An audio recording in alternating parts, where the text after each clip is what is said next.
Welcome, hysterical doctors, holographic journalists, and genocidal robots, to episode 519 of an Unearthly podcast, streaming live on July 27, 2024, and featuring Redacted Hysteria, written by Juno Dawson, and starring Charlie Craggs as Cleo Proctor, Lois Chimimba as Abby McPhail, and Holly Quin-Ankrah as Shauna Thompson. I am Bill Sylvia, the one in black, and I have had it up to here with global warming. With me Jeez. are co-host Alex Fireheart Hello. and acting technical director Aaron Romeo Moon Burke. Hello. So Mad Matt is he's undergoing some decisions at the moment. He's recently moved and is evaluating his schedule and his time demands. There's no official announcement yet, but we're going to just kind of play it by ear as to whether we see him anytime in the near future. Yeah, effectively on hiatus at the moment while he's sorting stuff out. Effectively, yeah. So how's everybody's past couple weeks been? Not too bad.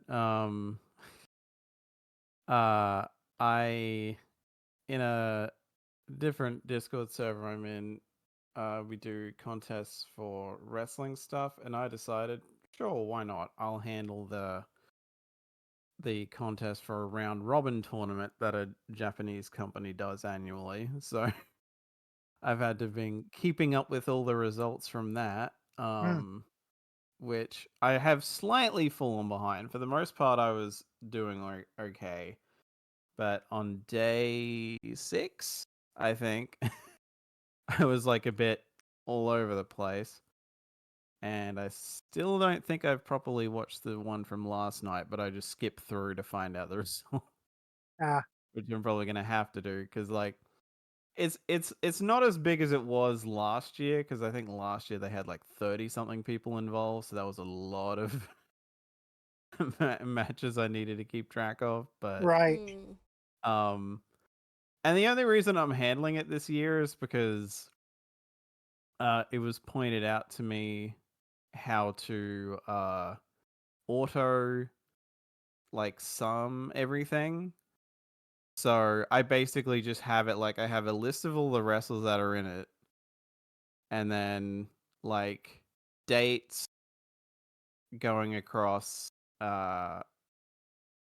horizontally, and just every day I just put in the points for each, and they go up, and then those go across. So it's like they all add to. Of course, I did it like the like overly complicated way, where instead of just like these all add up to this column, and then that column and the next one add up to the full overall totals, I decided to be like, well, individually it's this. So it kind of Oh wow. Mhm. it Yeah. made more work for myself that way, but oh well. Um, Yay. but yeah, now that I know Excel. how to, yeah, because like I'd never even thought about that before, but it was funny because as soon as I was doing it and like saw that there was like sum and then averages, I'm like, oh, so that's how the the podcast does rating averages. Mm. All right, Aaron, what have you been? What have you I've been been up to? yeah, I've been doing pretty good. Pretty busy. I've been visiting my parents. My mom's dealing with terminal cancer right now, so she has saliva gland cancer, and there's no chemotherapy for it, so it's just My radiation. condolences. It's just Mm. radiation and surgery, and of course, her being a heart patient, anytime she goes through surgery, she goes into AFib. So they're trying to hook her up with a device that will prevent that from now on. They're getting her, Mm-hmm. I believe, her port or her little adapter for if she goes into kidney failure, so that they could do kidney dialysis on her. and stuff. So it is sad because I know that she isn't ready to go. I'm pretty sure. So she had a lot Mm. more living to do, but unfortunately that's not in the Yeah, I feel cards. that. Mhm. My mother yeah, at one point she vented to me when she was going through a final bout of cancer. She was saying like everything was looking up at like at work. She had finally recovered from all of the physical, social, and financial problems caused by her first round of cancer, and things were looking up, and then she got her second round of cancer. Mhm. And Oh, yeah, it fucks you up. Yeah. It So was this is her second round of cancer, so mm, and she didn't I think she had maybe 6 months where she could, rest at ease and feel like it was gone, but yeah, like it's difficult. Like I would visit her. Like I visited her for like July 4th. My company gave us like 9 days off, so I was able to visit them for like 5 days or so, and it was mhm. really sad because I could hear her That's crying. good. Well, I could hear her crying Yeah, I see that. herself to sleep at night. So yeah, it was Hmm. kind of disappointing. It was, I it mean, was. yeah, that's sad, but I think it's really good for both of you that you were able to be there, because from the way you describe it and the way these things progress, Mhm. you don't know if you're going to have, at the very least, an opportunity to see each other that much again, even if you do Yeah. see each other again. Well, and I'm really grateful for the job that I have now, so that I can actually afford a car. I didn't own a car for 15 years. And Right. yeah, and ooh. before that I just drove my parents' old Dodge Aries to get Hmm. to college and whatnot when I was still living with them. And then when I moved here to Madison, I didn't own a car until like maybe 3 years ago. So Right. I relied on like public transport like Yeah, back I know when we you had had. ran for a while. Mm-hmm. Yeah, I had ran, but he wasn't able to drive me up because the van wouldn't be able to take it. And that, so Oh, you he mean up up to to visiting your family, you're yeah, saying? up to visiting my family, and that he drove me to and from Hmm. work and stuff, but that was really all the van was good for Right. and stuff. So yeah, it was like, so I'm really grateful that I've been able to visit them a lot more often now. So Hmm. yeah. Other than that, I've been doing some cleaning, doing some decluttering. So, and that's been going really well. So I'm pretty happy about that. That's good. Mhm. Um, so on my end, I think I mentioned last podcast that my computer chair had finally given out, and my dining room chairs were just not good to use at my desk. Mhm. So since then, what I was afraid of the whole time I had my TV here, I was afraid of this happening, and it never did. That my TV, like my TV stand is on my coffee table. Mhm. So there, it's not up against a wall or anything like you normally would prefer your TV to be. Oh yeah. Well, so one night, while I mean, my TV, of course, died in the spring. But I moved my monitor over here because of the issue with my computer desk. And one night I had fallen asleep on the couch because and it's directly in front of the air conditioner. And when it's, Mhm. 80s and 90s, sometimes that's where you end up falling asleep Yep. instead of farther away from the AC. So I woke up at night just enough to I bumped the coffee table. My monitor fell down. Thankfully, my laptop was closed, so it didn't destroy my laptop, but it did enough damage to my monitor that's FUBAR now. Oh my god. So between the fact that I can't properly sit and do work, and that I don't have a proper monitor other than the small one on my laptop, my productivity, both in podcast sense and in like school sense, has dropped way down. I'm about half as efficient as I was a month ago. And it's got to be very Uh, demoralizing too, right? it's frustrating when it all happens at once. Yeah. So Mhm. when student loans for this year come in, first I have to pay off, pay off some bills. Then I need to, at minimum, buy a new chair and a new monitor, and then see if I have money to buy a new TV as well. Mm. Jeez. All right. So somehow we just made it at the time allotted for the introduction, 10 minutes, even though we've been several weeks. maybe because it's just the three of us. So Mm. on tonight's show, we have birthdays and deaths. I did limit it to the top 10 birthdays. The Doctor Who cast is just, the cast and crew gets bigger every year, of course, because it never gets smaller and there's Mm. more shows every year. So I'm going to try to Mm. just do the top 10 birthdays each week. So Mm. sorry, cast and crew members that are born around the same time as big famous people, but we can't spend half an hour on birthdays. We do Mm. unfortunately have one lost story to cover. Then we Yeah. have our Doctor Who news. We have several pieces of geek talk. And then we have our episode review, final thoughts, and ratings. So I'll kick it over to Alex for births and deaths. Yep. So starting with the birthdays, on the 7th of July, we have John Pertwee, the third Doctor from 1970 to 1974. Would have been 105, but died in 96 at the age of 76. On the 10th of July, we have a few. First, we have John Sim, who played the Master from 07 to 2010. Again in 2017, plus some Big Finish, turned 54. Also on the 10th, we have Jamie Glover, who was William Russell in An Adventure in Space and Time, and Ian Chesterton in Big Finish's The First Doctor Adventures, turned 55. Also on the 10th, we have Jackie Lane, who played Dodo Chaplet in the classic era season 3.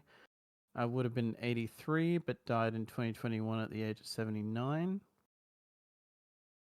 On to the 18th of July, we have Paul Cornell, who was the writer for Dream of the Shalka, Father's Day, Human Nature, Family, Blood, including the book that story was based on, and numerous Big Finish stories, and again, Doctor Who novels, turned 57.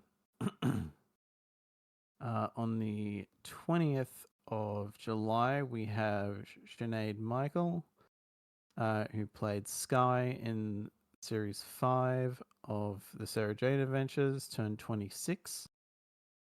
On the 22nd of July, we have Bonnie Langford, who played Mel Bush from 86 to 87, and again from 2023 to 2024, possibly again. We don't know as of Maybe. yet, but we'll see. Plus Big Finish, turned 60. Also on the 22nd, we have Adrienne Hill, who played Katarina in The Mythmakers and Dalek's Master Plan. Would have been 87, but died in 97 at the age of 60. Barely counting as a companion to make it on the list. Yeah. On the 26th, we have Eve Miles, who is Gwyneth in The Unquiet Dead, and Gwen Cooper. That's what tripped me up. Yep. Similar name. In Torchwood series 1 to 4, and The Stolen Earth Journey's End, plus Big Finish, turned 65. And finally, also on the 26th, we have Bob Baker, the co-creator of K9, writer of 9 classic Who stories and 1 K9 story, and associate producer of K9, would have been 85, but died in 2021 at the age of 82. I just want to mention, I noticed that I knew for a fact that Bob Baker was not the only writer of that story creating K9.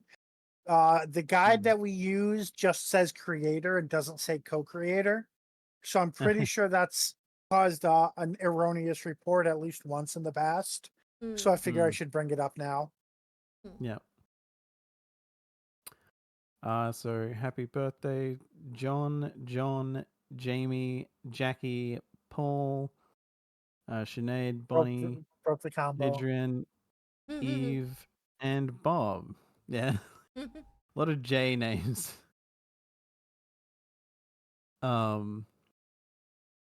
But moving on from that, we do unfortunately have a lost story.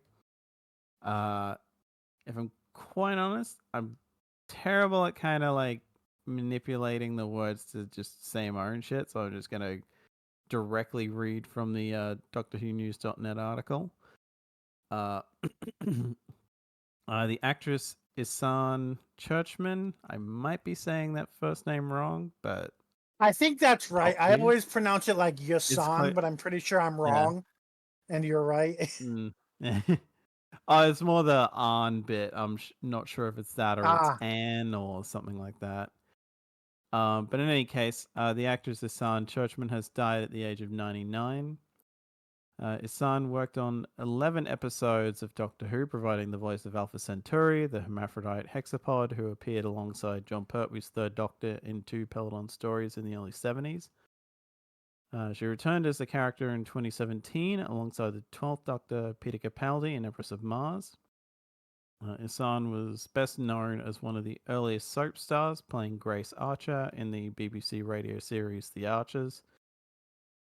She made history in 55 when 20 million people tuned in as her character was killed in a fire, a spoiler to draw the audience away from the launch of the UK's second TV channel, ITV.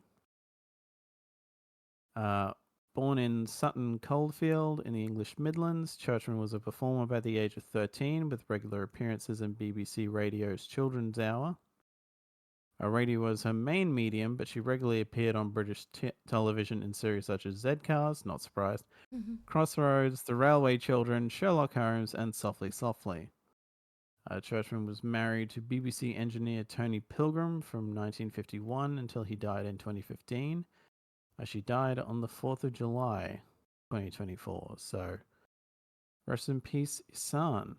Like, again, another good run. I mean, she made it to 99. Not a lot of people can say that. So, and I really like again, Elvis I need to Centauri. reiterate, Tom needs to wait until at least next year.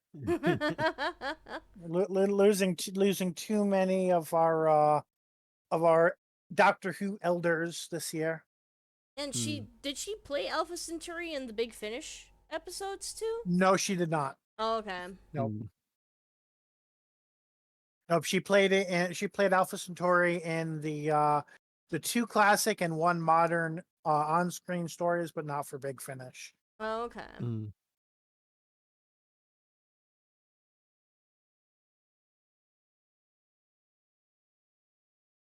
All right. I guess moves us on to our episode news. So San Diego Comic-Con was, I think, is currently happening. But we got our the Hall H panel for Doctor Who yesterday, which included a trailer for Joy to the World, which is the Christmas special, of course. So here we'll do a bit of a reaction and breaking down to it. I think we agree. I think we settled on not playing any audio so that YouTube doesn't snipe us, but trying to go through the visuals, right? I mean, the funny thing is, it seems like the article covers us anyway with most of the. With most. Oh yeah, they do have. Yep, they do. Well, covered in images. Yeah, not as many as they do sometimes. Do you want me to still like scan through the trailer for? Yeah, I think that would be good. Okay. Which it starts with an introduction by Nicola Coughlan, which I don't think is a name that you could. I didn't think was a name you could say at in Hall H, but who is the? I think looks like she's the pseudo companion for the special. It looks like she's going to be the, the guest companion while Ruby is off with her bio family. Okay, well, we've got an old man with a pair of binoculars here. Yep. Standing on a balcony. It starts off during the Blitz, which I didn't realize had started as early as 1940, but that's because I have a very American centric perspective of World War II, and I sometimes forget how much happened before the U.S. entered the war. But this is, they clearly meant, it's 1940. You hear, bombing siren. That's not the right name. The air raid siren. Mm-hmm. And, they say a war is on. But we don't get to see these characters much before they just kind of acknowledge a locked door. I forget this. Oh yeah, the doctor does pop into this one. He's trying to figure out who to give that latte and toasty, which I think is a ham grilled cheese sandwich, the way people on the internet talk about it. Yeah.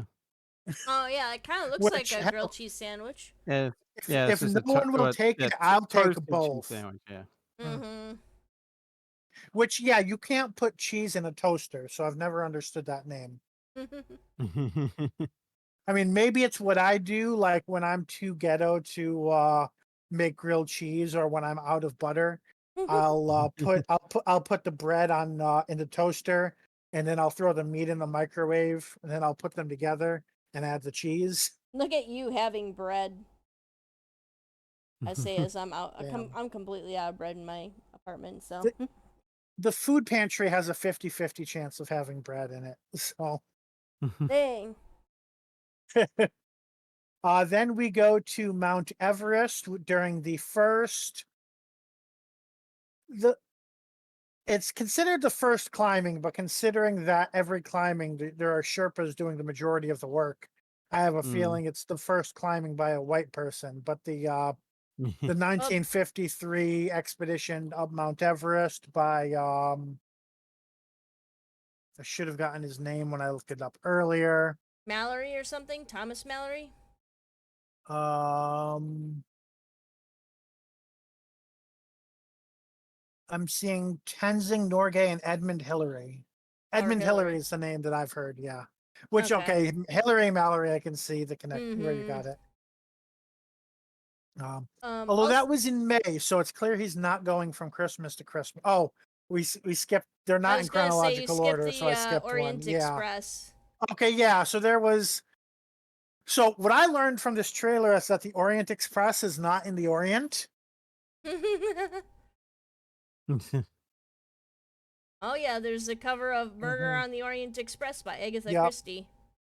And yeah, that's the issue. Like, there's enough of a stream lag. Like, right now, it's still showing the doc. The, oh wait, is that the doctor on Mount Everest? I don't even know. It's showing the doctor. All right. Well, I am on the letter that the Mhm. lady is holding in Orient Yeah, was anybody Express. able to read that? Because Let me see Cultbox here. didn't even try. I noticed. I something absence needs to be made. Something on this train that is something me a horror. Something here. Say something frosty New. countryside. While I hurry the frosted countryside that passed me by, I become aware of the something that have brought us here.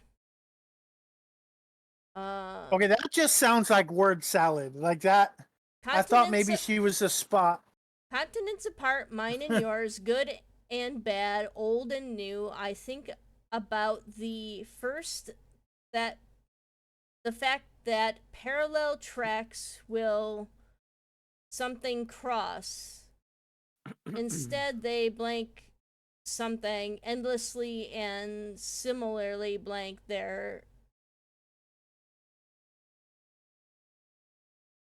Okay, yeah, so it's into. not giving us any useful information about the plot.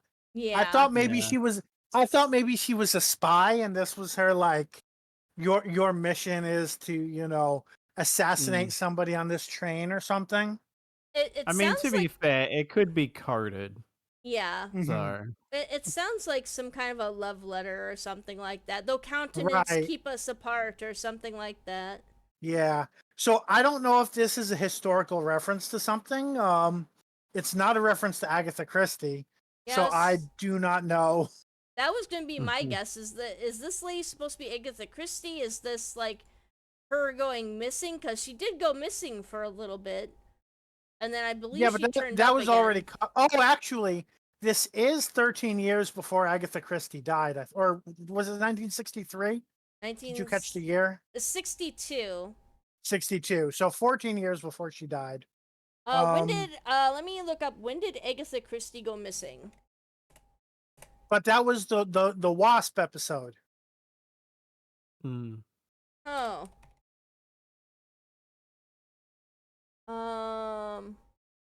She published a book in 1962, but that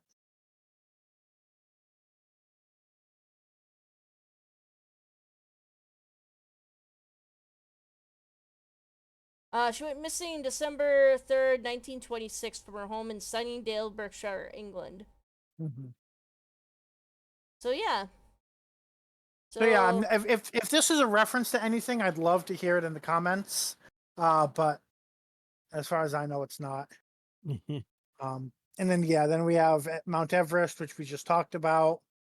And then we cut to the modern day where we have the character Joy, sorry.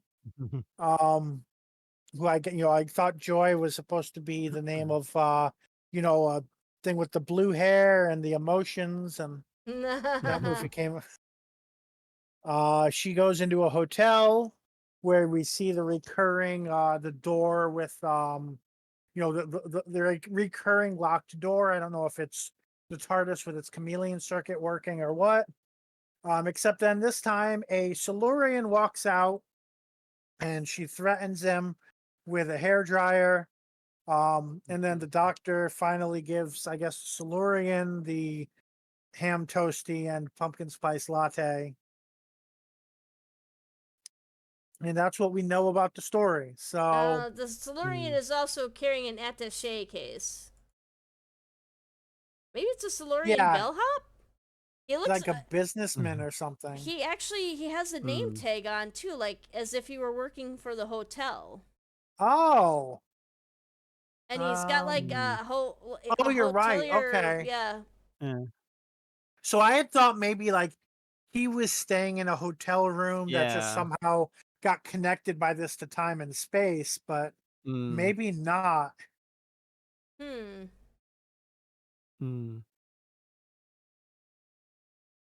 Interesting. Of course, when I watched this trailer the first time through, and she's like, "My character's name is Joy," suddenly I'm like, this is one of those specials where we've named the character, like where the name of the special includes a character name now because it's Joy to the world. And that was kind of my tone of voice when I said her name. I was just like, yeah, not a fan of that. It's a little too on the nose. But it kind of makes me think that this is going to kind of be like the Christmas Carol by Moffat, where it was just we meet a guy and the doctor takes him, as a companion to to a bunch of different places and then leaves them behind at the end of the story. Yeah,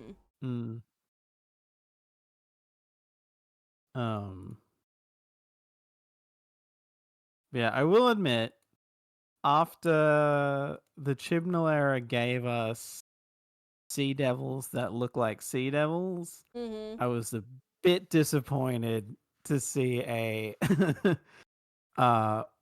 Moffat era Silurian. Oh, so you wanted the one that were like with the mask on and the three eyes? Yeah.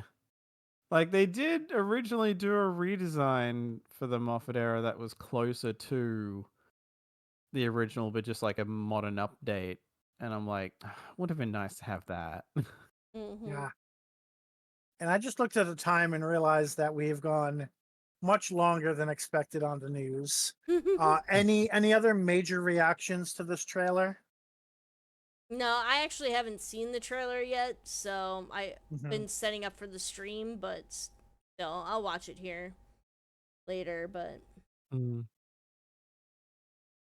Okay, moving on. We have the also from Comic-Con, the official announcement of the war between the land and the sea. So let's see. So Russell Tovey and Gugu Mbatha-Raw will be the stars of this spinoff. alongside Gemma Redgrave and Alexander Devrient. So Ibrahim is not limited to the Sutek story. Mm. So, Which but has, yes, which also means that we might be getting follow up on that blink and you'll miss it hand holding. yeah, that may have been a tease for this. Mm. Let's see. The series is created by RTD, who has written it along with Paul McTighe. I don't remember if we knew that, and I hope I'm pronouncing his name right. MCTIGHE. I think that's McTighe. Sounds right. Interesting. So in the official announcement, they say it's a 5-part series. We had recently covered it as a 10-parter. So I wonder what the discrepancy is there. Why it was listed on that CV as a 10-parter, but it's being officially announced as a 5-part. I wonder if it's 5 1-hour episodes, and they thought it was going to Maybe. be like 6 30-minute or 10 30-minute episodes or something. Yeah. Maybe. Either that or like maybe when that CV info came up, it was originally slated to be 10 and then got cut back, or like they're doing 2 mini series, so it's like 2 lots of 5, Oh maybe. yeah, maybe there's 2 5-part spin-offs. Let's Which see. I will admit, doing like, I even saw like a YouTuber I watched bring it up. There's like probably the best to keep spin-offs that short. Cultbox mentions that both Tove and Mbatha-Raw previously played characters in Doctor Who.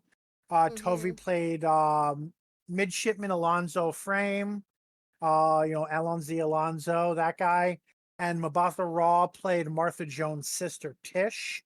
But they're both playing new characters in the spinoff. Which is And yes, kind of funny it's given, faster to say the spinoff than the War Between the Land and the yeah, Sea. That's like it is funny to me that like there were rumors that Freema Agyeman was going to be in it, and then the actress who played her it's her sister. on-screen sister, yeah. Yeah. As rumored, the spinoff will feature Sea Devils. That's almost not even news at this point. Yeah. So it begins filming next month, and I saw somebody else report that it's going to be aired after series 2, but I'm not seeing that in this article. So Cultbox might have missed it, or the other person might have been mistaken. I don't think they made the panel publicly available to people who weren't there, so I couldn't tell you. Right. Which, I'll put it this way, I could kind of get that in the sense of like put all their focus into season 2 first and Oh yeah, then worry I about the said spin-off. series 2, didn't I? Season. Yeah. I was like See, even doing though kind of a even in though I'm not quotes because I even though hate having to call even though I'm not a series 14 truther, I still make it. mistakes now and then. You know what's funny though? Now that I think about it, a YouTuber I watch got like a copyright claim on a video reviewing something from season 1, and it specifically said that it was from the episode was from series 14. So even they don't know what the hell they're God doing. damn it. Well, so funny you mentioned that. So kind of related to that, I shared a post in our Discord chat that YouTube is promoting watch Doctor Who on Max instead of Disney Plus. Oh wow. Even though, of course, yeah, Max, it says last updated 2021. That's not correct. The one on Max was last updated 2022. But yeah. And I mean, part of it is that Disney is just not giving a shit about promoting it. And I don't know if this is an ad that Max paid for or what, but yeah, the whole thing's screwy. I mean, yeah. they've had some issues with promoting anime as well. There's some really good anime shows on Disney Plus now, but you wouldn't even know it because they've Anything just that's been. not first party, it kind of seems like. Mm-hmm. Yeah. I I still, and I could easily be wrong, but I still have it in my head that maybe they're waiting until they've got everything, like streaming rights to everything, like classic and the Which, if rest of modern yeah, that's happened up to now, and but then see, they'll start giving a crap. because it's a cycle, right? If they're not putting any effort into promoting it, it's not going to get Mm, views, and if the new stuff isn't getting right. views, then why are they going to spend money on the old stuff? Mm. Mm-hmm. Do they usually have something going on at San Diego Comic Con? Because I thought in the last few years they kind of dropped the ball on that. They Last couple meaning years, Doctor maybe. Who, Yeah, or yeah. I Whoever's in charge of Doctor Who Doctor right now. Who uh, Doctor Who it, actively avoided it last year because of the writer's strike. Oh, okay. okay. They I intentionally, out of solidarity with the US unions, they Okay. so actively avoided doing convention appearances last there, year. I think there's also like there's a big difference between how RTD promotes a series and how Chris Chibnall promotes a series. And like we saw that a lot even last year where like we saw all of this stuff about oh no, the year before, right? We saw all this stuff about David Tennant and Ncuti Gatwa, and we saw almost nothing about the three specials Chibnall was doing because their ways of promoting something are so different. So I think that made a big difference in terms of Comic-Con appearance. Like Chibnall just doesn't promote in a big visible way the way that RTD does. But that's yeah. I would have to go back and check to see if I'm correct about that. All right, Uh, our next bit of news, and we'll be quick on this one because it doesn't really give us anything super useful. We have an interview with RTD from SFX magazine where he talks about his rationale for leaving some mysteries unresolved. This says plot mysteries, and even I like these are the sort of things that I always said that like they're one off and probably won't be explained because they're not related to the plot. So this is talking about mm, things like Mrs. Flood breaking the fourth wall. So RTD Mm-hmm. says that hasn't been explained and it might never be. Frankly, it's very interesting. Within the Doctor Who offices, we know exactly why that happens, and yet I'm showing no sign of putting that on screen. There's actually a reason for it that was in a very early draft of the Star Beast. mm, Okay, actually reading the whole quote, I feel kind of makes it worse because a yeah. very early draft of the Star Beast is, yeah, that doesn't really fit right. He says, Mm, okay, so it continues, but I see no need to explain it whatsoever. My sister watches that. She doesn't blink. She actually doesn't blink when a character turns to camera and gives them a wink. I mean, you would if it was Pride and Prejudice. That would be odd, but there's something showy about Doctor Who. There's something proscenium arc about it. I don't know what that means. There's something arc about it, full stop. Again, never heard that term used that way. I think it's a program which you can very happily turn toward the audience. It's a very fine, very simple tradition. I love it when people use big words as if we don't have Google. I mean, I think he just used this assuming that everybody reading the article had gone to film school. I'm just gonna look it up Um, right now, smartass. yeah, something theater related. It's a It's very it just the is the specified stage. as metaphorical stage. Yeah. vertical plane of space in a theater, usually surrounded on the top and sides by a physical proscenium arch, and on the bottom by the stage floor itself. So he's using it in a metaphorical way, which Google does not understand. Um, Mm, but I think he's basically saying it's very fourth wall of it. Mm-hmm. yeah, I yeah. don't know, right? Um, I think I kind of disagree about like Doctor Who being. I guess he's not really saying lesser, um, but he's saying it's less serious of a thing. I think there's a lot of people, and they probably have already read this and gotten very upset about this. Mm-hmm. And those were already people who were very upset about the fourth wall breaking in the first place. I don't get quite upset. You know, I'm not the vein popping out, screaming into a microphone about my media content kind of person, especially not in my 30s. But I'm sure there are people doing that about this quote. That said, I don't necessarily agree that it should be treated differently to something serious. We have not had fourth wall breaking for the vast majority of the show.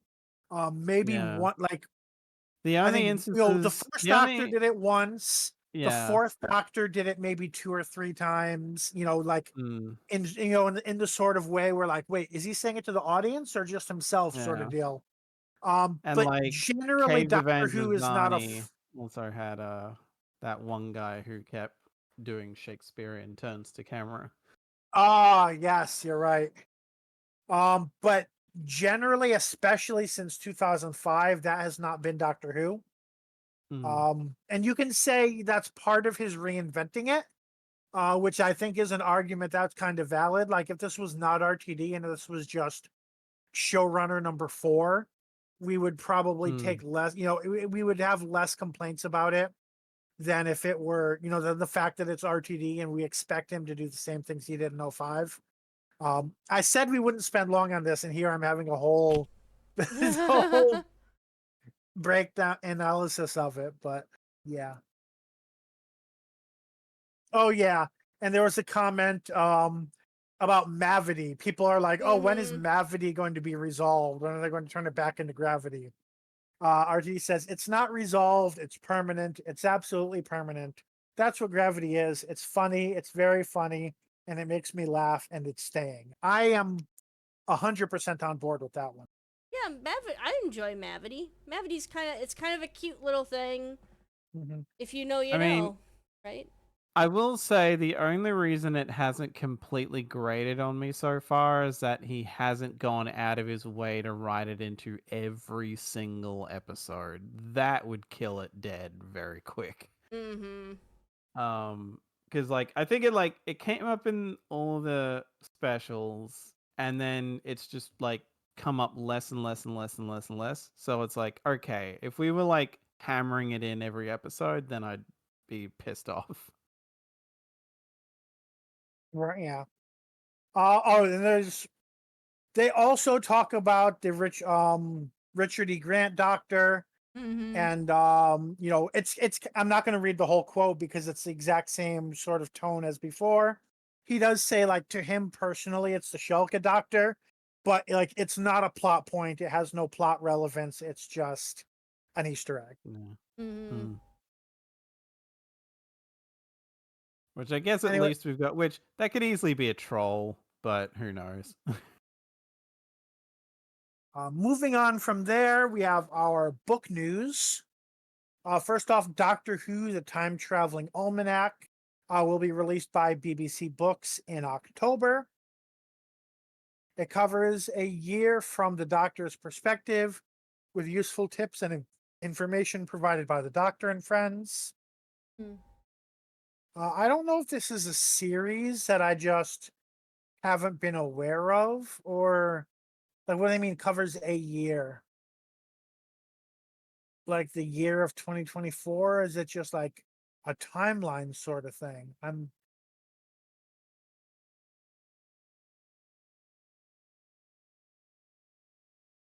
just gonna quick Google and see if it's the only book by this name. Um,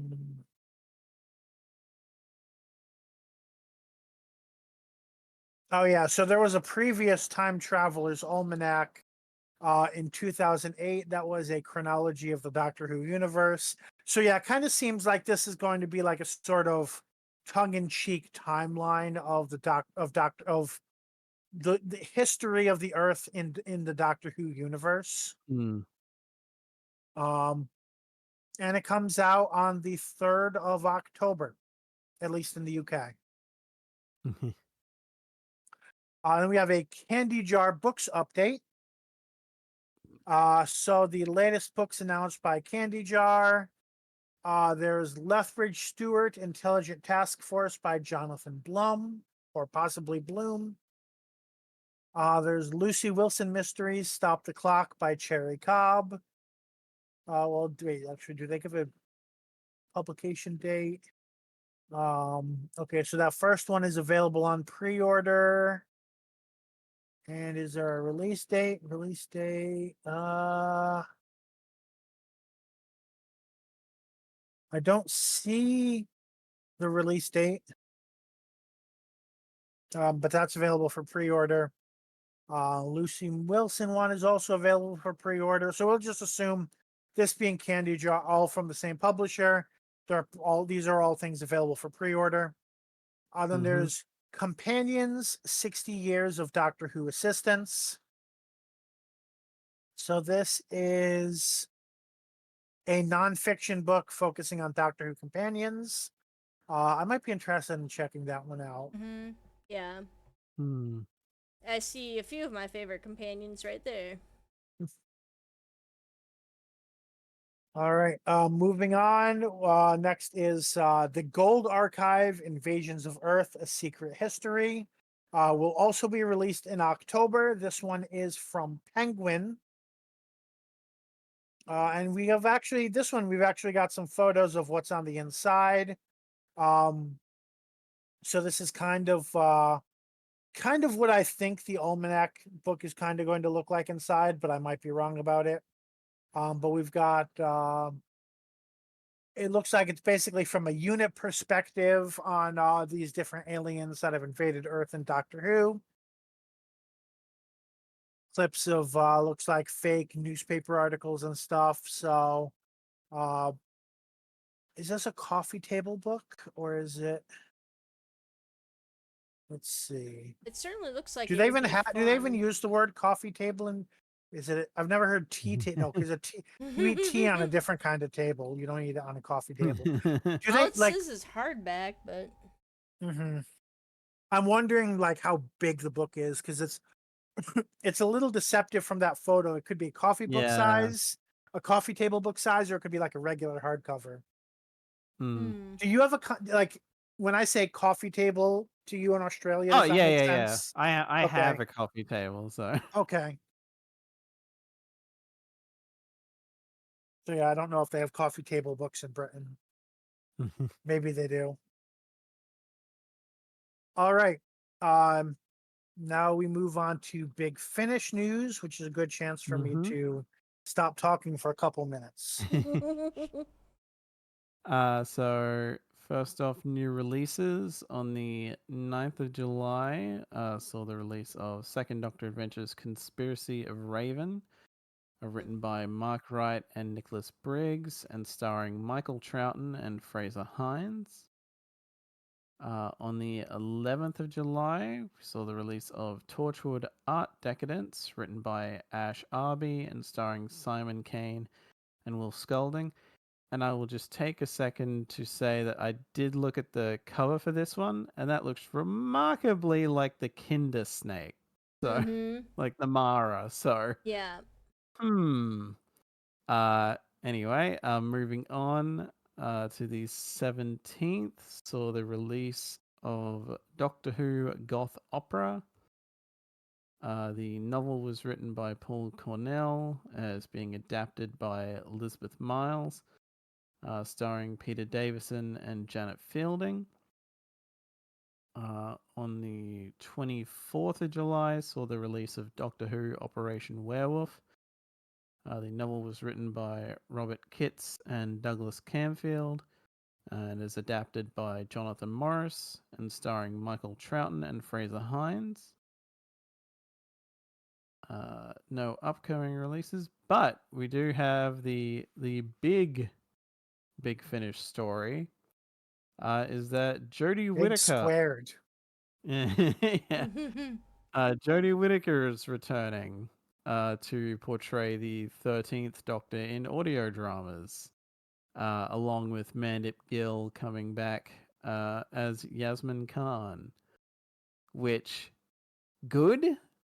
Like, I'm very happy about this because, like, I We, mean, we want to see him it's written by still, someone other than Chris Chibnall. Mm-hmm. um, Maybe they could do it a little bit like, better. I like, would like. given, like, I feel like she's going to be one of, and I am like a lot more positive on the Chibnall era than some, but this feels like it has potential so long as they don't fuck her over to be another Sixth Doctor, Eighth Doctor scenario where Mhm. people who weren't that keen on her on TV reappraise her through Big Finish work. Oh yeah. I will say, because even though they've gotten better, the criticism of Big Finish of just having, the same, you know, British white guys writing 80% of the stories is still there. There should be Mm. at least one story written by an immigrant woman and at least one story written by a lesbian. Mm-hmm. Otherwise, we might as well have Chris Chibnall still at the Well, reins. we have, I believe Juno, the lady who wrote Doctor Who Redacted, and she does, I believe, her pronouns are she, her, is a trans woman, right? Is she Hmm. writing for this? I don't know if she's writing for this, but like she has written She for. has done Big Finish Yeah, she before, has written so Big Finish, a couple of Big Finish stories. I will admit think the only ones I could find were all Torchwood, but you never know. She Yeah. could spin off to write this. She was also supposed to write an episode for the second season or series of Class, which was never made. Mm. Mm. So, So it looks like there's a script editor and a producer that's already set, but there are not writers for each story yet, at least not publicly announced. Um, Mm. and let me see. I wasn't familiar with the producer, so I clicked on their name, and it looks like they're a relatively new producer because they have not, assuming that the website is made properly, they're not tagged in many things. So I can't really say like if this is like an own story sort of thing or just like a random Big Finish Mm. staffer or oh, let's see. Ah, they took down their Twitter account or changed its name. Um so oh, is this so I'm kind of following Noga Fleisch on. I probably mispronounced that because I don't know what language it's in around the internet. Let's see. Neurodivergent Israeli writer producer based in London. Um,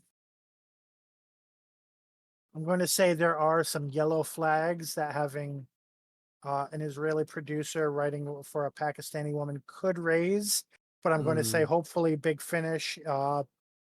Well, even still like a yellow flag, not red flag. That you can be Yeah. Israeli and still know about Pakistani people and not be Netanyahu. I'm not going to assume that all Israeli people are Netanyahu. mm-hmm. In her writing, she is fascinated by. Actually, does it give pronouns? It appears to be a woman, but I'm not actually seeing pronouns, so I just say they. In their writing, Noga. Oh no, it does say her. It does say her. Okay. In her writing, Noga is fascinated by stories about mental health, memory, and gender politics. Work frequently borrows from the genres of sci-fi, horror, magical realism. So, okay, so she has experience with these sort of stories that Yaz and Doctor partnership would work well with. Mm-hmm. Um, Mm. we'll see if the people that are chosen to write the stories have similar skills. And then the script editor is Matt Fitton, who is, one of the general Big Finish guys. Yeah. I will say just quickly as well, as much as I do like uh Graham and Ryan, I'm glad that at least to start with this seems to just be 13 and Yaz because I like how that no got word of the Dan. least. Like I will say, like if any of them do come back, Dan would make more sense to me because he had so little screen time. Hmm. Whereas Yaz also just got the most shafted by the 3 companion TARDIS. So, Yeah, we talked about like, that a lot during her run. yeah. So, but yeah, I mean, Flux kind of implies that there's a whole season of stories happening with just the Doctor and Yaz before it, and Yeah. there it is. Cool. All right, so now we move on to Geek Talk, and we're gonna try to make. I'm actually gonna strike one of these from the list because it's less relevant and we're short on time. Um, in terms of us just focusing on the new things, Aaron, do you want to give your very quick thoughts of the Acolyte season 1 in general first? Sure. Let me just bring up some images for that, so that our viewers, the people who do watch our Mhm. show, have something to look at too. So Um, actually, in order to make it quick, I'll start it with a question. yep. A lot of the people on the internet seem to very much hate this season, but they can never say why and just say bad writing, which seems to be a criticism I often see labeled at anything with a female lead. Did you have any issues with this season or the writing of it, or Definitely. okay, and Definitely. what in particular? The first 2 episodes alone could have been their own season. They completely spoiled the mystery right off the bat. Like, I think in the second episode, we know exactly who the assassin is. We don't know much about the setting. We don't know Wait, much about really? the side characters. They're very just kind of thrown in there, and I feel like if they had taken, for example, if they had taken the first 2 episodes and expanded it out to be its own season, let it kind of grow organically, let these murders kind of happen kind of sporadically while you're trying to track down who the assassin is and everything, and Okay, at the so same you're saying time, you think it should have been a mystery show? it should have been a mystery show to start out with at least, and then the second season could have gone into the later episodes of this season and like explored the witches coven and stuff like that, and figure out exactly their background, because that would have been really cool to explore too. And then also all the while introducing these minor characters and growing these minor characters, because they're killed off almost all in one episode, and we know nothing about them. um we know very little Well, I about mean, them. that's because their characterization is all in episode 7. Yeah, it's basically fodder for the villain, basically. Like, and I would have loved to see more background on everything. So, and I'm not even talking about the characters in episode 7. I'm talking about the landing crew that originally confronts the enemy, and they're all murdered. I can't remember Hmm. the pale. Oh yeah, I was gonna like the ones that aren't important because they're all immediately murdered. Okay. Yeah, basically, but nobody cares about them because they haven't had a chance to grow. We don't know Yeah, I mean the how they story's came to not about be. them, so It's not, but it probably should have been. It like should have kind of it's focused a little bit more on them yeah. and allowed them to kind of be a little bit more, even if they were just kind of backgrounds, but it would have been a lot more vibrant, because this is a very interesting kind of concept. This is kind of a new timeline for Star Wars for us to explore. And of course, you can always say, well, the Senate's the It Senate, and actually it's is never going to be that different. it's a And time it's a timeline established in the comics and I mm-hmm. think the new books. Well, and that's the other thing, is It's just that new for on screen. it is new for on screen, and I do know people who've I do know one of my coworkers actually listened to all of the both phase 1 and phase 2 of the High Order. Was not impressed with phase 2, and claimed that there were too many characters in phase 1 to really keep track of. Those were his major complaints. Mhm. But he listened to the book that came out between Jedi Fallen Order and Jedi Survivor. Apparently there's so he listens to all the Star Wars stuff, and that was his opinion of the High Republic. But I think, yeah, the Senate's always the Senate, and the Jedi of Order is always going to be the Jedi Order, but we could have seen so much more nuance baked into it. Like, I would like to see something more like the Andor series. but with with Jedi. You can do it with Jedi, but like something with the characterization, possibly espionage, murder mystery So, type thing. Well, murder mystery instead of the espionage. so I, no, Mm-hmm. I'm. Well, I mean, I would say keep going, except they're trying to cut Yeah, it short. But I sorry. would say But that's my the the, opinion. the I get the opinion in terms of as a story. Mm-hmm. The whole point of it was to be about this is a story about these two sisters, Mm-hmm. and the way you pitched it, that wouldn't have started until season 2. So that Exactly. was never an Well, option. well, It it might have could have been been. better, but it was never an option because it wouldn't have been about the two sisters in that case. I mean, Um, it could have been though. We could have learned a lot more. We could have had like the flashbacks to what Not if happened you on the don't know mountain. that they're sisters until the season 2. Well, yeah, but like, Um, I don't think we should have. That should have been revealed, and that should have been revealed in the end of season 1, and then the follow up season 2 should have dealt with the fallout of that revelation. so And so that said, to give my own thoughts on it, I was watching this. I was waiting to see what everyone hated, and I never really saw it because I mean, yeah, there are side characters, and if you want to be George R.R. Martin, you can go into every side character. Um, but this was really, if you look at the like 4 or 5 characters, this was really about. I would have liked to see more of Soul and Osha's relationship, and I think that is probably the biggest thing that was missing from this season. But in terms of the actual, like the two sisters and the light side, dark side thing going on, and the two masters thing going on, all of the most important themes I thought they handled pretty well. Um, and I mean, the action was great. I like how they got freaking Trinity from the Matrix as one of the I think the first character to die, but she's in all the mm-hmm. flashback scenes.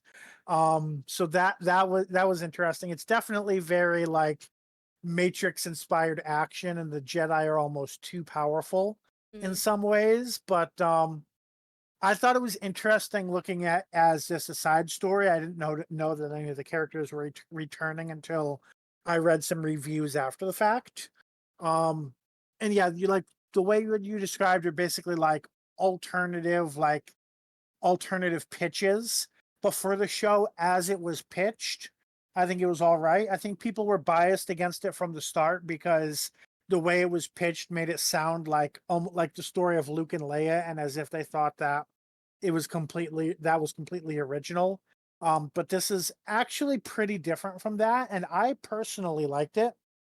I don't know if I would place it as one of my top favorite Star Wars stories, but if you were to ask me to say, "Oh yeah, what's a one-off thing somebody can watch that doesn't involve like multiple seasons that they could watch in a week?" I would look at this and not necessarily see a problem with it. I mean, it's not the worst thing I've ever seen. I still think Book of Boba Fett was more disappointing than this. I just and it does have some neat little twists in it, but I do kind of feel like it could have been better, Yeah. especially for launching a new a new ish, even though it's been out in the books and the comics Mhm. before, a new ish setting. New So to Disney Plus yeah, new to Disney viewers. Plus. Yeah. And there is supposed to be a season 2 Okay. allegedly. It And it I'm interested if that's still going to happen or not. it kind of felt like this season was rushed because they didn't think they were going to get a season 2. That's kind of because 'Cause they I, really push a yeah, lot of plot lines along down this season. I think there was only one plot line to start with, but I think yeah, we could talk for a while about that, Mm-hmm. and we don't have the time. Yeah. Up next is Kite-Man. Hell yeah, first impressions. So season. Oh, I didn't put the years on these, but yeah. So season 1 of that is 3 episodes deep now. It is a spin-off of the Harley Quinn show. Uh, and you said you watched basically the first episode. Basically, the first episode. I enjoyed it. Like, I thought it was pretty funny. I have not seen the Harley Quinn series though. The Harley Quinn Oh wow! So and you're Poison watching Ivy. this. I'm completely watching, blind. yep, watching this completely blind. I'm like, Kite-Man, that looks like a goofy dude. He is certainly a goofy dude. I enjoyed them. They have great characters, or interesting characters anyway, so yeah. Now on to you, who's actually seen more than I Yeah. have. Yep. So I can so this show it's it's basically focusing on Kite-Man and his girlfriend, Golden Glider, who we did meet in an episode of Harley Quinn. And basically, Kite-Man is as you expect. His main shtick is that he's not too bright and everybody shits on him, which kind of puts him in the same position as this version of Bane. And yet somehow they make it work with him and Bane both existing in the same show. Probably because Kite-Man is so much more motivated. He's motivated to, further his relationship and to prove himself as the villain that he really isn't. Mhm. And the main plot is basically, well, so far the main plot it basically ends up with me spoiling season 2. I mean episode 2. But it seems to be that the season is going to be focused on the bar that you see in Harley Quinn. Basically for various reasons it ends up for sale, and it ends up in Kite-Man and Golden Glide's hands, and they are, trying to be these small business owners in a world where Lex Luthor is the antagonist, just like in the most recent season of, well, maybe all the seasons of Harley Quinn. Well, no, because Joker was the big bad really of season 1. Anyway, Golden Glide is almost a very Harley Quinn sort of personality. Um, I don't know if I can elaborate on that more, but she's definitely the unhinged villain in the relationship, fitting of the comedy. It's the exact same tone as Harley Quinn. The only difference is Harley Quinn and Poison Ivy so far have only cameoed in it. But if you enjoy Harley Quinn, and then you probably would enjoy this. Again, it's the exact same comedy, the exact same writing style. It seems like basically an excuse to be like, okay, we have all these jokes that there's only so many Harley Quinn stories we can tell. So here's some jokes that we're going to tell without Harley Quinn and Poison Ivy there. um so yeah, if you want more Harley Quinn, it doesn't have necessarily more Harley Quinn the character, but it does have more Harley Quinn the writing style. On to our next item, and like I said, I skipped the next one I had because it was an older movie and only barely geek talk anyway. So we're gonna skip straight ahead to Deadpool and Wolverine, which I believe Aaron saw today. Oh yeah, it was fantastic. It was amazing. Like probably the most Deadpool of it's the most Deadpool movie ever. Like Well, I, I careful not to spoil I'm it. I trying know, I not know, to spoil I know it. you and Geek Talk. Yeah, I'm trying not to spoil it very much, but like there's Mhm. so many cameos in this one. There's so many references even on this when the fight scene is going on, a certain fight scene is going on, make sure to check your the background because there are so many references to artists and writers for Marvel across the background in advertisements, street signs, shop signs. You know, you probably aren't going to catch everything in this movie. This is definitely something you're going to be watching probably, God, I would probably say about at least 20 times, and you'll still be finding something new to see. It was funny. It was great. You know, like double, triple thumbs up for me. Go see it. Okay. All right, on to our episode review. We where are we standing on time anyway? We are okay. We're a little behind, but not as far behind as we were. All right. Who's got a stopwatch? Okay, let me bring up a stopwatch. Stopwatch, because I always forget about the stopwatch. So, 3, 2, 1, go. We start with the main characters talking, and they're talking about Cleo's message from Ronnie about the doctor is killing us, which also leads Shauna to mention the disappearances of Graham, Ryan, and Yaz from her neighborhood. They do a podcast where they talk about mass hysteria, focusing on the events of Smith and Jones on the moon. Or I'm not sure if either way, that's the focus of this episode. Cleo and Jordan then talk about Cleo's theory that they're about why their father went missing again, which is all repeated from the previous episode. Abby meets with Oliver, who is from the episode Smith and Jones, which he believes was a case of mass hysteria, that people only believed they were on the moon. Oliver says Martha Jones became obsessed with the doctor after that event, which convinces Abby that the doctor is bad news. Jordan then goes along with Cleo for Cleo's meeting with Ronnie. Ronnie says she knows the doctor would not intentionally be causing people to disappear, but people who know the doctor are going missing. She tells Cleo to tattoo the phrase "the doctor in their TARDIS" or "the doctor and the TARDIS," so that it can't be forgotten, so that the Blue Box Files people can investigate what's going on. Ronnie mentions the disappearances of Luke and Clyde, as well as Martha Jones and Joe Jones. Ronnie is then attacked by robots that say all humans must die. The end. All right. You made that in 1 minute, 39 seconds.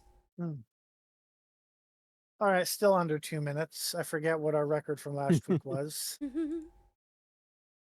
All right, so we move on to the pecking order, what we liked about the episode, starting with Alex.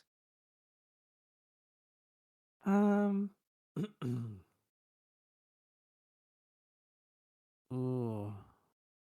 It's funny. It's like I listened to it again earlier, but like so much has happened in the intro, and I'm like Yeah. kind of blanking. This is why I took notes. Yeah. I guess I'll go with. I guess I'll go with just Cleo in general, and like the fact that they kind of, now that we've established these characters a little in part one, in this we get to focus on Cleo. Like, I mean, I've listened ahead to part 3 like weeks ago. This is my like second time listening to this, and it seems like Cleo's gonna be the main character. Seems like it so far, yeah. Yeah. So it's nice that we get that, like, we establish all 3 of them, and now we're like, for the most part, I mean, the other 2 do obviously show up in this, a decent amount for it to not just fully become the Cleo show, but I do like that we explored Cleo a bit more in this. Okay. Aaron, what did you like about this story? I kind of like the interactions between the characters. They're fluid and snappy. Not entirely natural feeling, but because it still feels like a scripted series, you know, like what you'd be watching on BBC. But they do. I feel a lot more engaged with them on this episode. I don't know. Maybe it's just because it was the first episode and people were still maybe settling into the roles and stuff that there. But now it feels a lot more kind of fun to listen to people talk. And then, yep, that's Okay, what I like. that makes sense. Um, so yeah, so mine I guess is kind of meta, and it's kind of for the sake of the podcast kind of thing, but the fact that they tie into a different Doctor Who story each week is a good way to make each episode distinct. Last week we had the issue of like, is it episodic? Is it serialized? The fact that they like focus on a different Doctor Who story each week makes it more episodic and makes it something that's a little easier to talk about rather than needing to binge it. All right, what we dislike about the story, starting with Alex. And actually, I was about to say this and then I forgot to.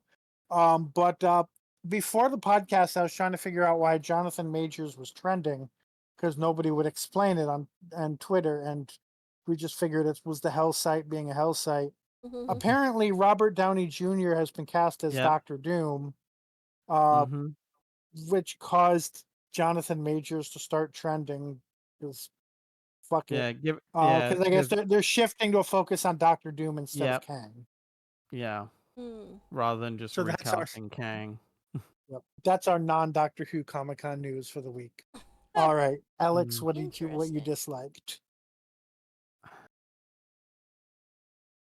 Honestly, I can't really think of anything notable enough to warrant mentioning, so I'm just gonna skip.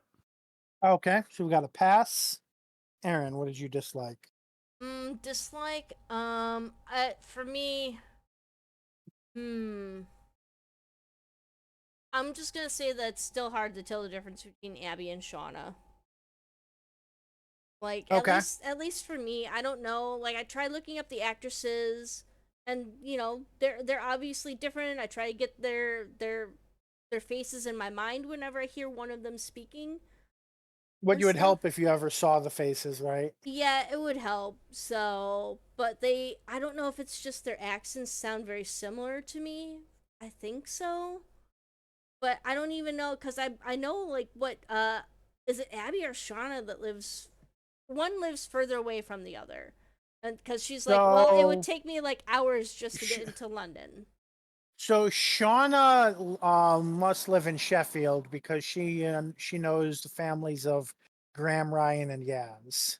Okay. So I think Mm. Abby is the one that. Wait, where does Cleo's in London? Yeah, Cleo's in London, and so Abby is the one in Scotland. Okay. I'm Mm. not sure. I'm not sure where in Scotland, but Yeah. Okay. Because Abby, I think it's Abby also sounds very much like oh god, we were just discussing her like a few minutes ago, the Gwen. She also sounds very similar to which Gwen, is although funny I could because just be that's getting the the other accents side jumbled. of yeah. And I think Yeah. that's definitely partially like being less familiar with regional accents in the UK Mhm. Mm. as I think Americans, I think it's also a matter of like they're all working class accents. Yeah. Like which we're less likely to see even on TV. yeah, like even Cleo's got more of a working class accent from I don't know if Hmm. she's supposed to be from London or not, but either way, she's got more of a I, working I class remember my Mhm. first reaction when I started to listen to episode one. I was like, I think, oh no, never mind. There was a Doctor Who podcast. I was sitting there. I was like, there was something I was listening to, and I was like, oh, that is a real accent. I thought it was just an accent people make for funny characters and comedies, but accent. that wasn't redacted. That was Doctor Who podcast. And don't ask me which person it was. I do not remember. But yeah, yeah, I think that a lot of that comes to limited exposure to different regional accents. Mm. So I think we're on to me now then. Oh. And I'm going to say the poor deduction, the jumping into like they've been studying the TARDIS for a while.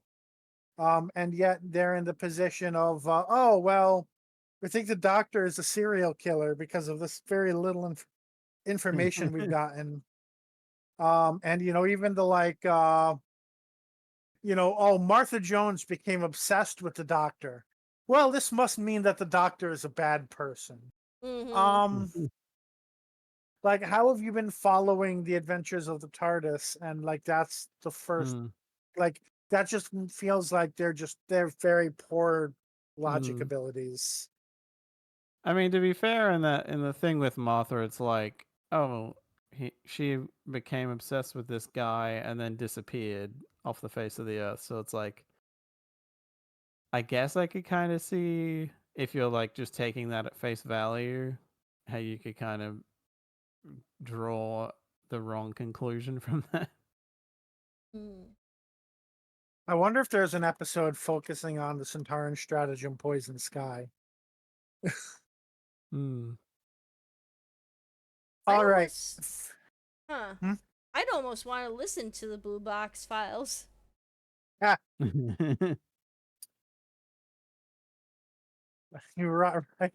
Ronnie is like, your podcast is good. Well, your podcast is all right. And you all need new, good, better mics.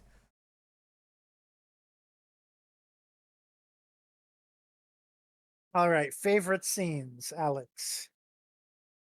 Hmm.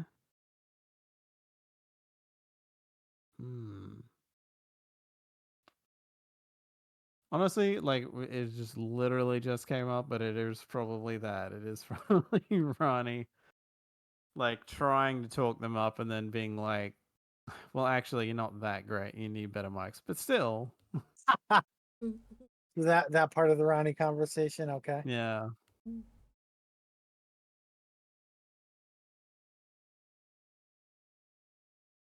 All right, Aaron. Um, I'm gonna say Cleo trying to steal onions from the self checkout at the grocery store, which is actually a common issue. I thought you said she did have a receipt, right? No, she did, but she's like, "Shut up, you thing! I'm trying to steal some onions." Oh, I must have missed that. Okay. Yeah, because she's Hmm. originally trying to steal them, but like the security guard, the machine draws attention to her, so the security guard starts staring at her.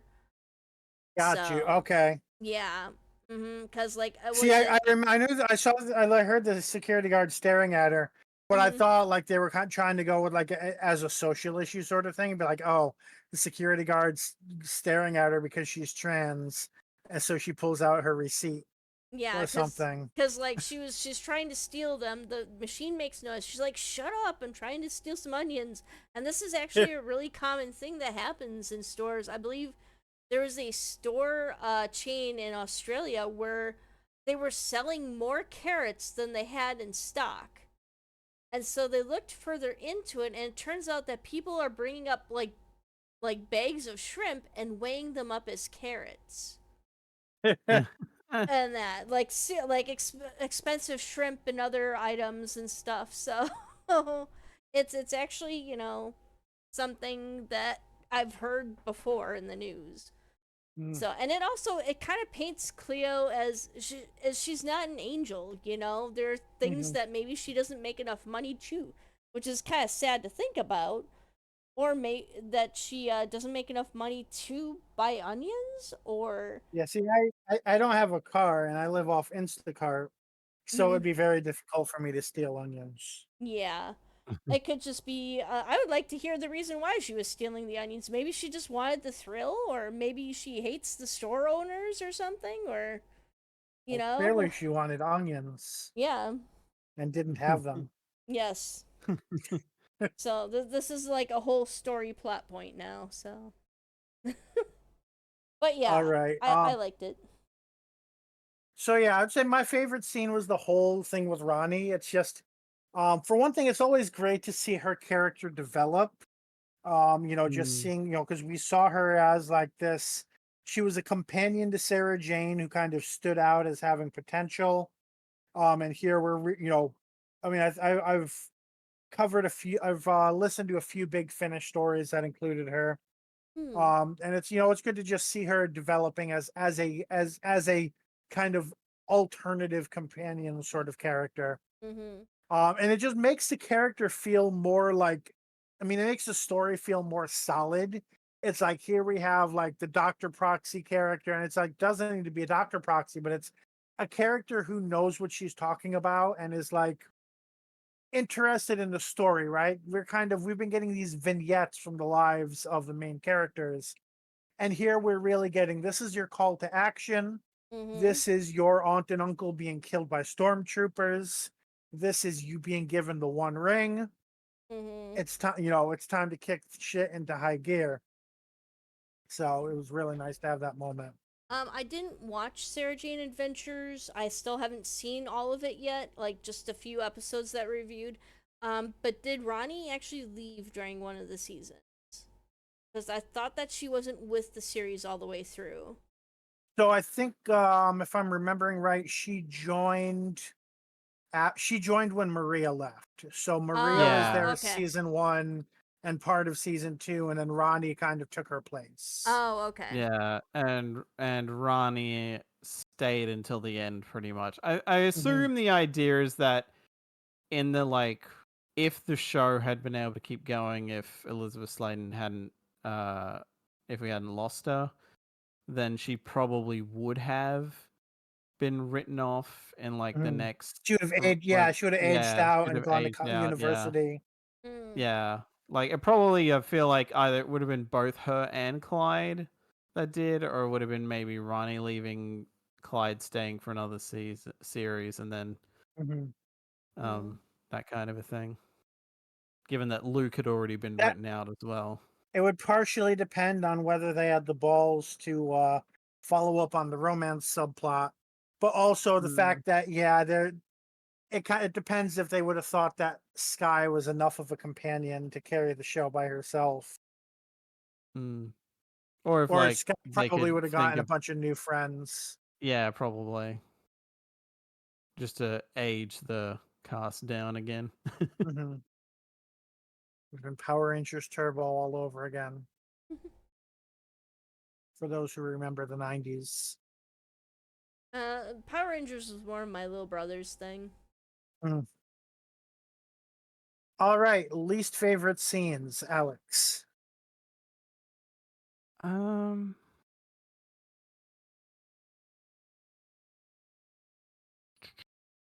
know what? I'm gonna go with effectively, I guess it's the end. I forget the exact end point because it kind of was like, oh right, that's the end of the episode. Whoops. But the alien, the robot, whatever, can see them through the holographic projection stuff. And they're just kind of standing there like, oh no, this is bad, and not running. I'm like, you can clearly hear it saying target locked location London. I'm like, run maybe? They were even talking about, if it gets if it goes pear-shaped, we should probably run. And here they are just because the episode says so, even though all logic dictates they would probably, especially with these two characters, they probably would have just ran. We're just gonna be like, no, they have to stay here to make it more dramatic.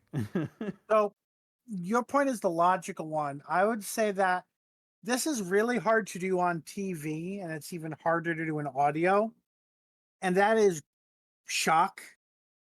Like, there's a reason people, for the idea of deer in the headlights, and it's not just because of deer. Like, when people often will see something like that and freeze. Um, it's just, I think it's really hard to have it come across on any sort of scripted media as anything other than, well, we're just standing here because the script says so. And Yeah.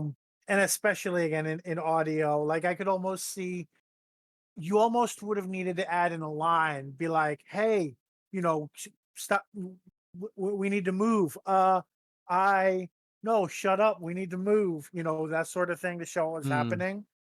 I would almost even expect like these kids, especially Jordan, to be like, "Oh, these robots aren't real. There's not really Terminators." But again, they would need to actually say something for it to come across in audio. Yeah. Why is it coming So yeah, towards us? and I thought they were saying like Ronnie's location was in London, but I guess that's another issue of it being audio. You can't really see where the robots are looking, huh? Mm. That was Alex, right? Yep. All right, Yep. Aaron, least favorite scene. I didn't have really many, but I think Jordan made the comment, "You told me she was hot. I'm not going anywhere." And I felt it was a little bit gross. But I think it's also supposed to show Jordan as, your typical cisgender heterosexual male, Mm. a boy's boy, a man's man, that type of deal, who's Hmm. gonna, do the whole locker room talk, which, is supposed to be in contrast to Cleo, which in turn makes Cleo look like the better person, to be honest. So, even though Cleo was just joking about going on a hot date not too long ago. Hmm. Mm. So yeah, it was a little bit gross. I mean, it wasn't enough to make me turn off the podcast and like slam my Right. mouse across the room or It's like I anything. it's like I want to see a hot person is kind of low on the list of like Yeah, these skeevy things to say. yeah. He could have said much worse things. So, but yeah. Especially Mm. I say this as someone who regularly watches like Dragon Ball and people's reactions to Dragon Ball. I'm just like, what? Like that couldn't even get you arrested for harassment. The scale becomes skewed when you watch too much Muten Roshi. Oh God, Master Roshi. Ah. All right. So my least favorite scene was it was also related to Claire's reaction during the Ronnie scene, and that was oh well, I just follow the TARDIS and do a podcast about it. I don't want to actually study what's going on with the people who were in the TARDIS. That's somehow outside of what I want to do. I don't want, I don't want, I would rather, well, I think she says this before the robot saying all humans must be destroyed, but Mm. like even still, I was just sitting there and I'm like, I know that, this is a trope, right? This is the refusal of the call, but Mhm. even still, it's Mm. just like it does not endear me to this character that she's just like, oh, I don't want to, care about these people that are having things happen to them. I just want to talk about it on my podcast and not have to care. Well, I think it's more um like self-doubt, kind of a like, what the hell can I do? Like now in my head I'm just picturing like the billion times Donna would say, "I'm a temp from Chiswick." Like, like, what the hell am I? Who the hell am Mm. I? What worth do I actually have? Like, what can I do in this situation? Don't worry. Eventually, Kind of she'll a be thing. working for Unit. And I mean, and I will say, like, in the scene's favor, it does kind of connect with all the scenes that were like, where she was like, "Oh, I'm not the ideas person. I'm just there for, I'm just there for to add my personality." It's Yeah. what is it, Abby who's in charge, or no, Shauna who's in charge, right? Mhm. I think it's Yeah, Abby. she's like, damn it. I It's don't. well, Hmm. either way, Cleo's like, I'm not the ideas person. I'm just there Mm, to, be friendly or whatever. yeah. I'm there So to it be kind the of the connects to that. sassy one, sort of thing. Yeah. Yeah. Hmm. All right. So we're on to final thoughts, starting with Alex. I mean, it is definitely starting to get uh more interesting. Um, and it's nice to see Ronnie back in something, even though it's not live action. Um, we'll see where we go from here. Uh, I'm for Ronnie to work with you in it. yeah. Like, God, you'd think they'd bring all those characters back to be in unit, but anyway. Um, yeah, it's like it's interesting. We'll see where we go from here. I think like I'm limited on what I can say because I think the detriment of having listened ahead to part 3, I'm like, oh wait, yeah, this thing that I probably thought happened here happened in part 3. I was So tempted Yeah, to do that. I listened to part 3 like a month or two ago now. And meanwhile, I listened mm, to this episode last week when we were going to stream, and then this week before we streamed. So it's Mhm. actually a lot fresher on my mind than part 3 is. Yeah. Yeah, I was tempted to listen to part 3. Kind of glad I didn't. All right, Aaron, what's your final thoughts? So real quick, I did actually look up who the creator of the Blue Box Files was, and it is, in fact, Abby, Okay. as listed on the TARDIS wiki. So yeah, Mm. I thought that's really kind of starting to pick up. Apparently, again, there's a style shift later on. Which Okay. yeah, like the style does change for the podcast, so we'll see what happens. Um, but for right now, I enjoyed it a little bit more than episode 1. Um, it was interesting to hear the doctor go back on, not the doctor, but the guy from the hospital, go back on, Oliver. yeah, Oliver, go back on what he saw and now claim that it was all just mass hysteria. So I thought that was kind of an interesting kind of U-turn, for because usually people who experience weirdness with the doctor usually either go silent or they kind of go nuts and become obsessed with the doctor's travels and stuff like that and finding the blue box, Well, basically like the he has a podcast. book about mass hysteria to promote. Yeah. Oh. Yeah. And I'm kind of curious to see what happens towards the end, especially with the robot that's apparently locking in on their location right now, Cleo and Jordan's. So we'll see. All right. Yeah, it was interesting to see the connections to existing companions. It makes me want to know why Ronnie knows Martha Jones. Hmm. It's was Mm. she like that was the one that I was just like, why does she know her? Unless I don't think they met in the Sarah Jane Adventures, but I could be No, they wrong. didn't. Um, but yeah, so I mean, unless it was just the fact that she was the one who went to the moon. Unless Ronnie is actually in unit and works with Martha Jones. Sure. Hmm. That's true. That could be the we. Um, but yeah, so I mean, we're halfway through the first act. If this is going by Campbellian, hero's journey, it might not be, but it seems to be so far, right? We've had the call to action, the refusal of the call, and then next episode, or either one of the next 2 episodes, you would expect there to be something that kind of forces them to get off their arses and take up the call to action. With the amount that I've listened ahead, I think I might know what it is. But I'm not going to spoil, and I haven't read ahead to know enough to know the full story anyway.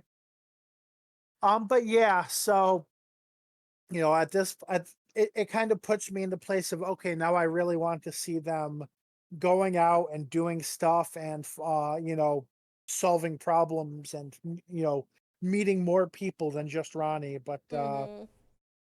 I mean, and these random one-offs. So yeah, we'll see what happens next. And this one, it kind of paints the main cast as being a little less than intelligent. I'm not gonna lie. Uh, but hopefully the next episodes have something redeeming about that. Ratings. Hmm. This is still one where it's hard to Mm-hmm. rate these individually because it's very clearly an ongoing Yeah. thing. It's also very short. Um. Hmm.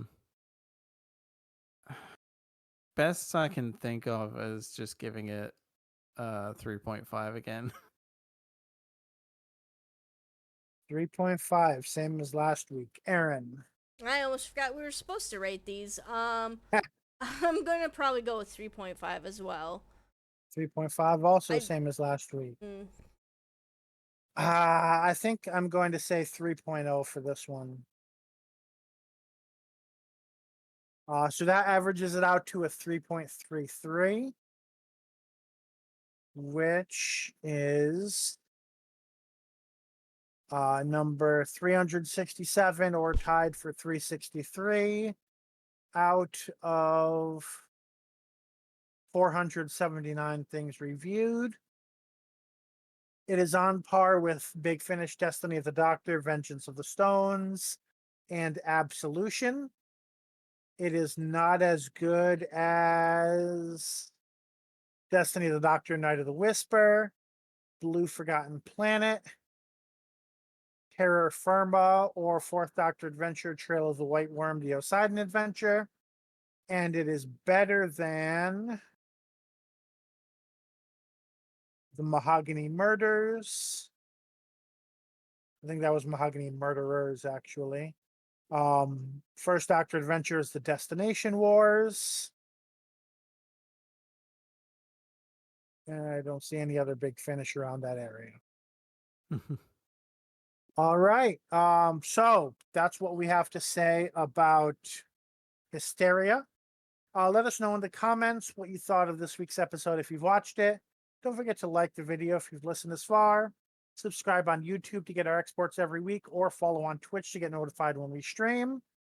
Next time, we continue Redacted with Lost, written by Juno Dawson and starring Charlie Craggs as Cleo Proctor, Lois Chimimba as Abby McPhail, and Holly Quin-Ankrah as Shauna Thompson. We'll see you then.